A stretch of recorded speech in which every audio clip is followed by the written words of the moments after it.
Hello, and welcome to Religious Perspectives. Today we have with us, as our guest, one who represents the evil one. Now, you're a priestess of the Temple of Set. That is correct. Your temple carries on the tradition of the First Church of Satan, dating back to 1966. It carries on that tradition and it expands and builds on it. Do Setians then worship the personification of evil? We believe that the Prince of Darkness is responsible for consciousness, the psyche, what divides human beings from animals. One aspect of that is an understanding of the idea of good and evil. We don't worship a god of evil. We admire a being who takes the idea of good and evil, works with it, and makes enlightened choices. This reminds me of the Crowley dictum, "Do what thou wilt." Doesn't this enlightened self-interest merely imply that you people are callous, brutal, and selfish? Hardly. The kind of self-destructive action that you're suggesting is radically self-correcting. Intelligent people recognize allies. They don't go around making enemies for no good reason. They see things in their true light. Rational self-interest doesn't mean ditching the other guy. It means working with the other guy when it makes sense, and going your own way when that makes sense. But what of those who cross you? Isn't Satanism a religion of revenge? A person who is careless is going to eventually meet up with a better. If I happen to be that better, so be it. If I carelessly or foolishly, for no good reason, go up against someone who is my better, then I have to take whatever the consequences are. This is a religion and a philosophy of responsibility. You can't say that you're doing it because some god told you to do this. You can't say it's written in some book somewhere. You are responsible for what you do. You are the final arbiter of whether or not an action made sense. You'll have only yourself to answer to when you look back on your life, whether it was a life of adventure, learning, increased excellence, increased power, increased wisdom, or whether it was a life of meanness, smallness, narrow-mindedness, vengeance, petty vengeance, and self-destructiveness. You choose. It's always your choice. Not a god's, not some other authorities. It's your choice. And you are the only one you answer to. You are the only one to blame. Who or what does the Setian believe or worship? The Setian believes in him or herself, worships his or her capacity to think and to choose, to evaluate, to create. The Setian strives to become his or her own god. That is, in a nutshell, is the philosophy of Satanism and the philosophy that we pursue in the Temple of Set. Then, how do you perceive the Prince of Darkness? The Prince of Darkness was originally a complement to the Lords of Light in ancient Egypt. We feel that an emphasis on the light side, the solar side, what is obvious, this has to be balanced, this has to be seen in view of an earlier philosophy, a philosophy which sees in darkness a philosophy which is not afraid of the dark, a philosophy that draws a line between the people who cower around a campfire in the darkness and talk about the monsters out in the dark who are waiting, and the people who pick up a torch, the light bearers, who then go out into that darkness, who go out and explore the unknown. Those are the people who are regarded as heretics, who are regarded as deluded, as evil. Those are also the people who found empires, make great discoveries, take humanity where it's never been before. This is what I can't understand. If Lucifer is the so-called bearer of light, then why do you call him the Prince of Darkness? Set was originally the Lord of Darkness. He is a stellar deity in the Egyptian mythos. I might point out that while darkness is a symbol of ignorance to people who are themselves ignorant, most of our knowledge about the true position of man in the cosmos comes from the astronomers, the people who found knowledge in darkness. It's no accident that Galileo was persecuted by the church to his death. There is wisdom in darkness. There is wisdom to be found in going the solitary way against the doctrines of the church, the doctrines of a society. There is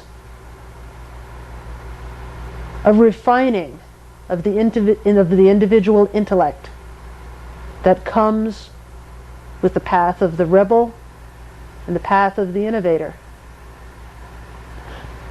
We see this in many mythologies. In the case of the Bible, wisdom, the desire to choose and to know good and evil, is portrayed as the source of all evil. In other cultures and in other societies, people were a little more forthright about this. There's Prometheus, who gave the gift of fire to mankind. The gods punished him for this. Perhaps Jehovah's act in expelling Adam and Eve from the Garden of Eden was no righteous act. It was a matter of fear regarding what could be accomplished by beings who could think and choose for themselves. Miss Oz Tech, let's bow our heads in prayer. It's not too late for you to surrender your soul to Christ. Sweet Jesus, come. Take control over this woman's life. No one can feed themselves by having someone else eat for them. No one can learn by having someone else learn for them. No one can put the responsibility for their ability to decide and to choose on some god, some myth, some legend, some sacrificial lamb. If I climb with my own hands and feet. If I fall, it will be my own doing. No Messiah, no Christ, no Buddha, no Allah can live my life for me or give my life meaning. I am the only one who can do this. But people need the fear of God in them, the fear of being cast into an everlasting lake of fire. Don't undermine religion simply because it keeps people in line. It makes them obedient and holy. I mean, what kind of world would this be if it were populated by freethinkers like you? Chaos would result. It's an interesting thing that in most instances, it's the people who are interested in doing the will of a god who have brought bloodshed and chaos. You look at the history here in the United States of people like Roger Williams of Rhode Island. There are others. people who, in pursuing their beliefs as freethinkers, did not claim a one true way that demanded conquest and conversion. These people never brought about war and bloodshed. They never tried to force their neighbors to believe. The freethinker is fundamentally interested in seeing those around him to pursue the same kind of reasoning, the same rationality, the same essential concern for the capacity to reason and choose.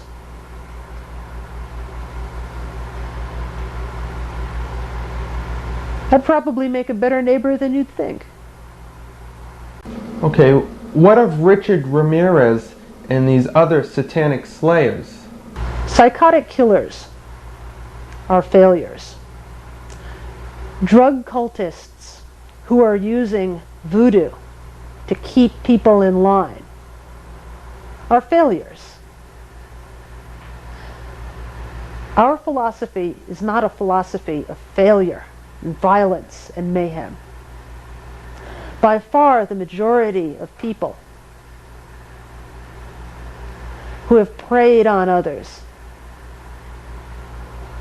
by far the majority of these people have chosen whatever philosophy it was at hand, whatever religion or belief it was at hand to justify their action. To say that the Prince of Darkness or the philosophy of Satanism is responsible for the combination of ignorance and psychosis that one sees in these crimes, which have nothing to do with Satanism, is like trying to associate the Crusades with the message of Jesus Christ. Certainly, there were those who argued vigorously that slaughtering in the infidel was a part of a message of love. But that was one small period when the church fell from the grace of God. This is the time when the Christian faith had its strongest hold on the mind of men. You judge for yourself what the product was. Today, that grip is weakening. Technology is moving ahead. Progress is being made. People are living longer. They have more freedom, more enjoyment in life.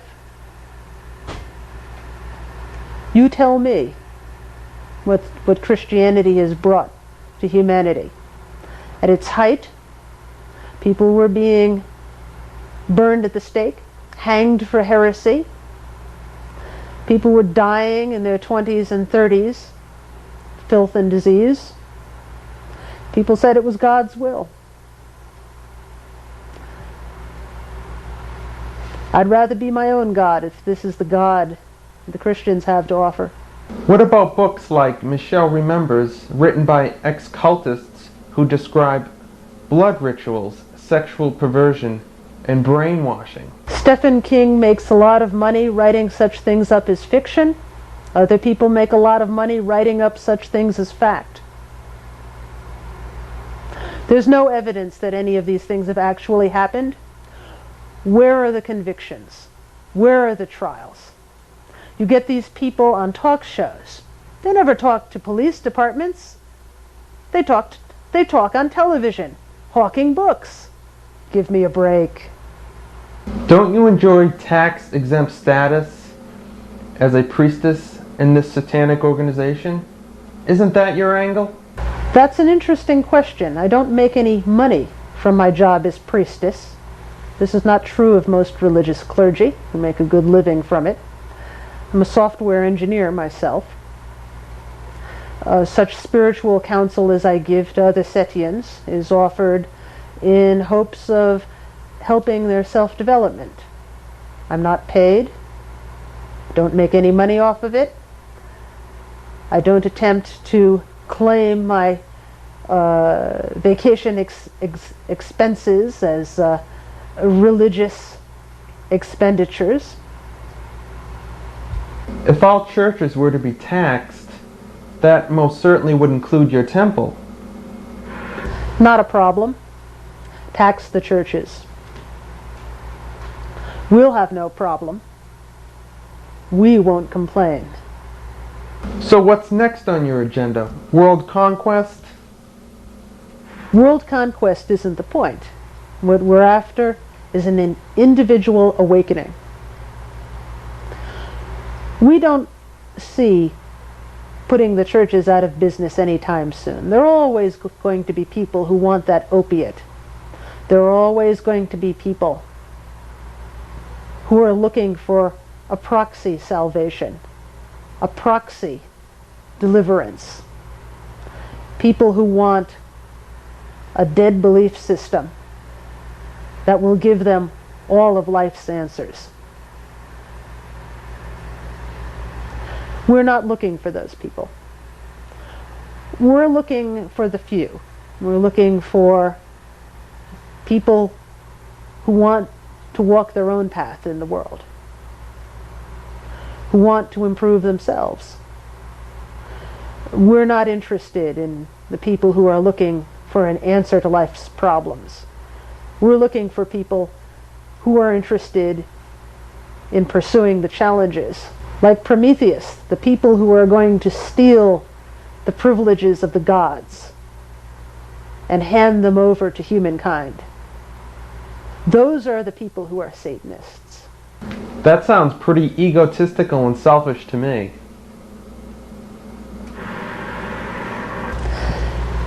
Nietzsche once remarked that the weaker and more powerless a person was, the uglier the world seemed to them. My world is beautiful. What you wish to do with your world is up to you.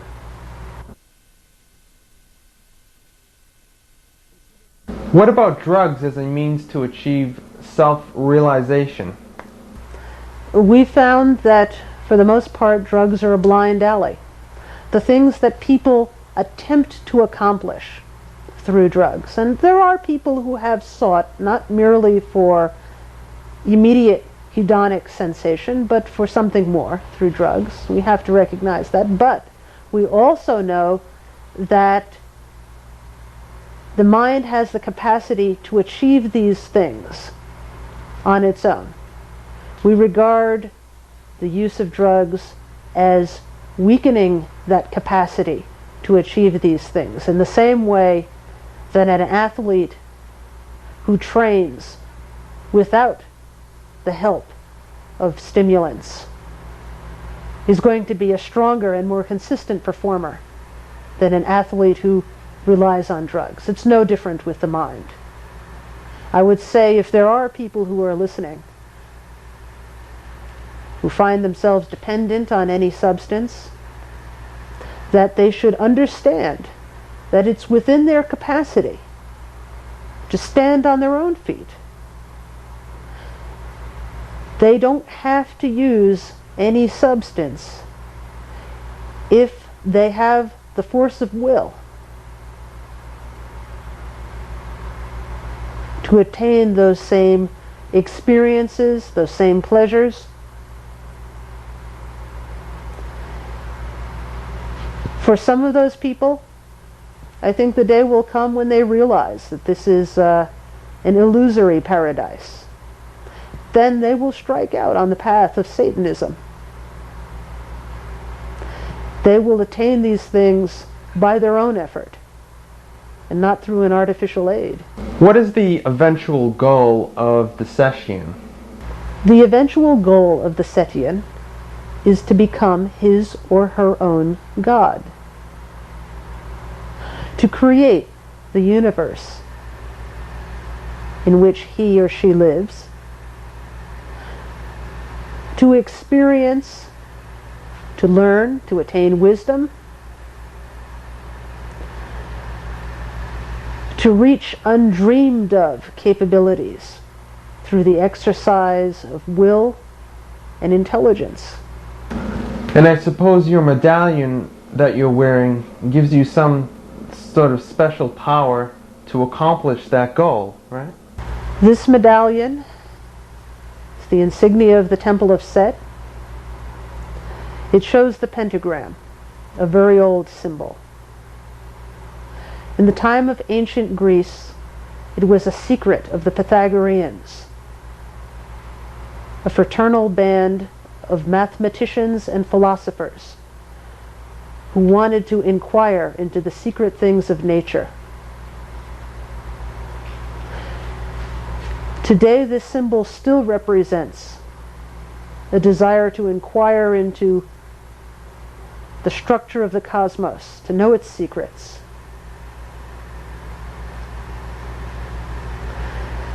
There's no more magic in this medallion than the magic of understanding. It's found in the enlightened human mind. We consider ourselves part of that tradition. The Pythagorean schools were shut down by the Christian emperors in the earliest centuries of the Christian era because they were too pagan, and the Christian bishops and clergy felt that their presumption towards knowledge was arrogant. By their action, they plunged Europe into darkness and death.